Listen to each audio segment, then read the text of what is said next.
Everyone, my name is Tripti Shukla, and I am the Occupational Health Specialist at Victus Corp.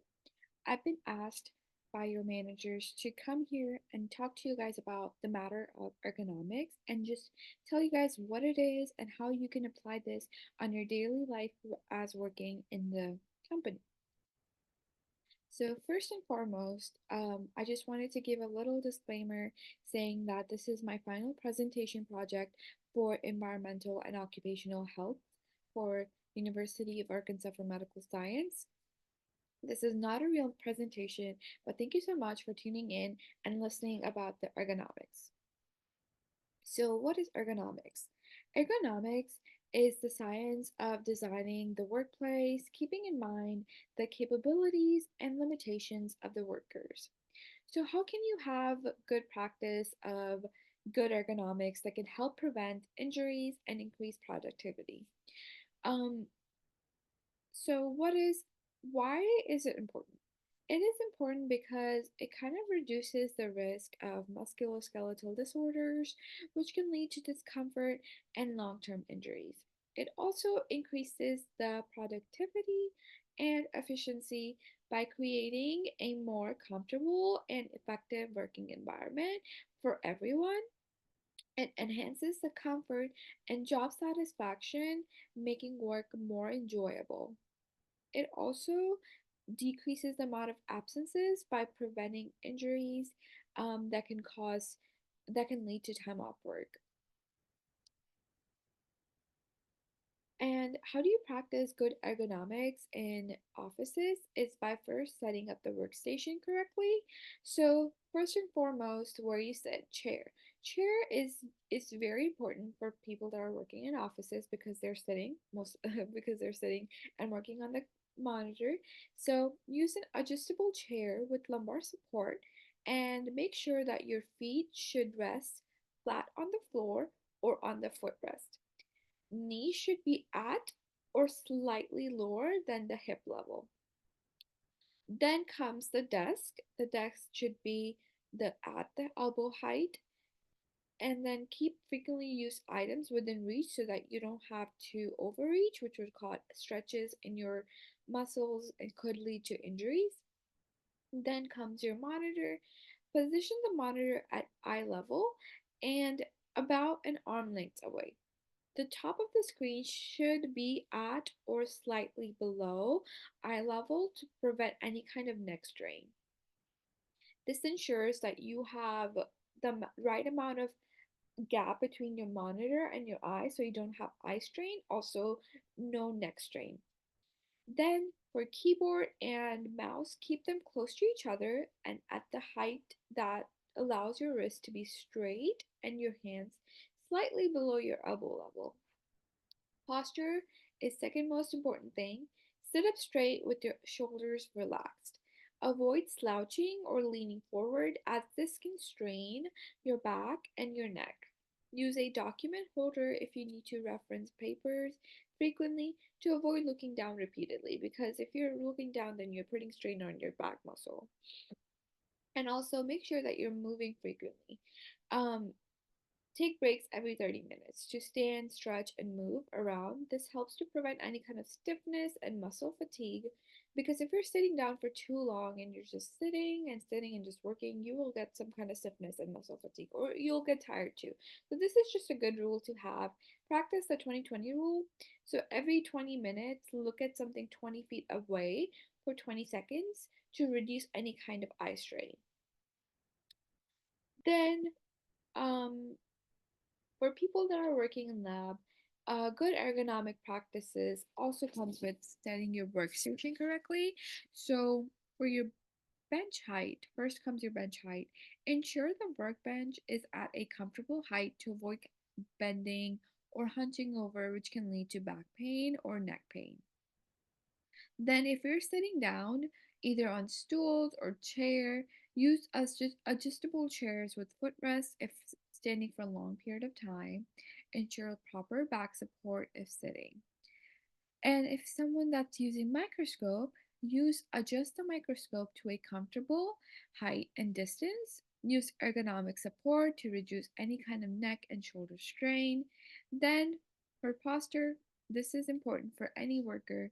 Make sure that you have correct posture while working because it could help with any kind of injuries in the future. So, keep your shoulders relaxed and elbows close to the body. Avoid awkward postures such as twisting or leaning over for a prolonged period of time. And then if you're handling equipments like for pipette and stuff, use pipettes with ergonomically designed handles to reduce any kind of hand strain. Make sure pipettes are properly maintained and calibrated to reduce the force needed to operate them. Place frequently used items within reach, again, to minimize any kind of stretching and bending or overreaching. Now, movement is important for both. Like I said, make sure that you're moving all the time. You're not just sitting in the position for hours because that would cause a lot of stiffness and fatigue. So alternate between sitting and standing to reduce any kind of fatigue. If your work involves repetitive motions, try to vary your task to give different muscles group a break. So if you're sitting for too long, if you're the person who's like sitting and doing pipetting, make sure that you go around, take a break, go for a walk around the lab. Or if you're just standing for too long, go sit in somewhere, just like take a break, sit and on the chair and go through your phone, just like a 5 minute break to give yourself, um, to allow yourself to not get any kind of stiffness. And then also perform stretches for the neck, shoulder, and hands regularly. Simple stretches can be done at the workstation and can help alleviate muscle tension. I now want to reiterate stretching is really important because if you're just in a position for extended amount of time, that will cause a lot of stiffness and it could be bad for in longer terms. So just make sure that you're moving and you're handling everything properly. Now, for the people that are working in warehouse, so um, lifting techniques. So make sure that you assess the load. Before lifting, check the weight and stability of the load. If it's too heavy or it's awkward to lift safely, ask for others for mechanical aids. Don't just do it on your own. If you feel like it's too heavy for you, go ask for help or go ask for some kind of tool or mechanical aid that would help you lift that thing properly. Don't overdo it. The proper technique for lifting is bend at the knee, not the waist. Keep the back straight. Always make sure, even if you're working or walking or just sitting, make sure your back is straight. But for this, more importantly, keep your back straight while lifting with the leg. Avoid twisting your body while lifting and hold it close. Keep the load close to your body to reduce any kind of strain on your back. This provides better balance and reduces the risk of injury. Then, also for workstation setup for warehouse workers, ensure work surfaces are at a comfortable height to avoid excessive bending or reaching, which can strain your back and shoulders. So this is just again, make sure that you have the height in the right position so that there's no overreaching or excessive bending. Then, tools and equipment use ergonomic tools that minimize the need for excessive force or awkward hand position. Make sure tools are well maintained and appropriate for the task. Always before going through, always make sure that your tools that you're using is appropriate for the thing that you're gonna about to do. Because if it's not, then it will just cause excessive time and also fatigue. Posture, maintain a neutral spine position, keeping the natural curves of your spine. Avoid twisting your body while lifting or carrying loads. Turn your whole body by moving your feet instead. So, this is again to reiterate make sure your posture is correct while holding a load because that would allow you to not get any kind of injuries in the future. And movement, use mechanical aids like forklifts, dollies, or conveyor belts, and whenever possible to reduce the physical load on your body. Take regular breaks. Like I said earlier, for workers in labs and offices, breaks are important for literally everyone. Take regular breaks to rest and stretch. This helps to prevent muscle fatigue and overuse injuries. So, especially for people that are like lifting all the time, you're using your muscles more than anyone. So, you have to make sure that you are taking the break that's necessary to calm your muscles down so you're not overworking and causing excessive stress on your body. Now, to moving on to implementing an ergonomic program. So, what I mean by that is it's good that you guys know now how to practice good ergonomics in whatever situation you're in. But you need to have a good program in your company so that you're able to make sure that everyone's doing it correctly. So, first, assessment and evaluation. What I mean by that is conducting regular ergonomic assessments to identify potential hazards and areas for improvement. This will allow for regular checkup, like ensuring that every worker in the workstation is doing what they need to do, and also it's ensuring that they're practicing ergonomics correctly.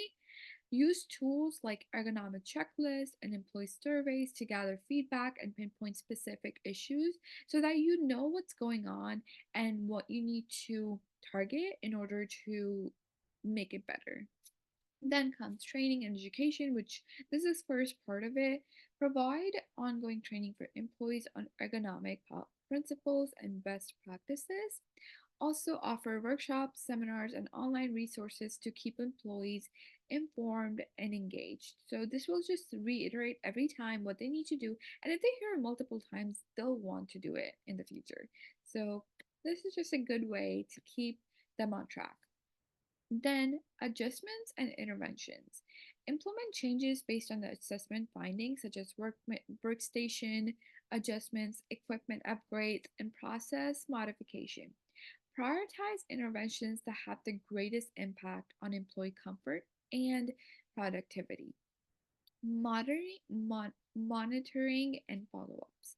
So, having the regularly monitoring the effectiveness of ergonomic intervention and make adjustment as needed will allow not only the workers to see that, oh, this is something we have to do, also like you can make changes if something's not going the way we wanted it, you can make changes based on that.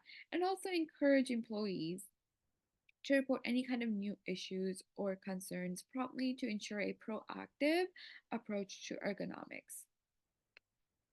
So, ergonomics tools and technology. Adjustable workstation, like I said, height adjustable desk and workbenches allow employees to switch between sitting and standing position, reducing fatigue and promoting better posture. Look for desks with easy to use adjustment mechanism to encourage frequent position changes based on what they're doing. Ergonomic chairs, invest in chairs with multiple adjustment options, like height, lumbar support, seat depth, to accommodate different body types and preferences. Then ensure chairs have proper um, cushioning and support to enhance comfort during long period of sitting. Input devices use ergonomic keyboards and mice that promote a natural hand position rather than the ones that's really awkward. This will help to reduce any kind of strain on the wrist and fingers. Consider alternative input devices such as trackballs or touchpad for employees with specific need or preferences. And then last, anti-fatigue mats. These are just mats for employees who stand for extended period of time to reduce any kind of foot and leg discomfort. And then place mats in area where employees typically stand, such as workstation or assembly lines. Then this is just like a general tip for all employees. Make sure that you're doing exercise and stretching. Incorporate exercises and stretches into your daily routine so that you are flexible and you reduce any kind of tension. Focus on areas prone to strain, such as back, neck, shoulder, wrist. Also, make sure that you're hydrated and have good nutrition throughout the day. And like I said earlier, report issues.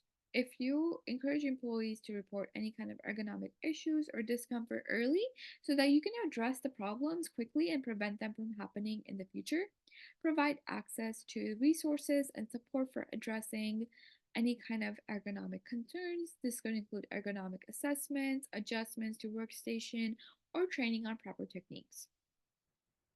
These are my references, and thank you so much for your attention.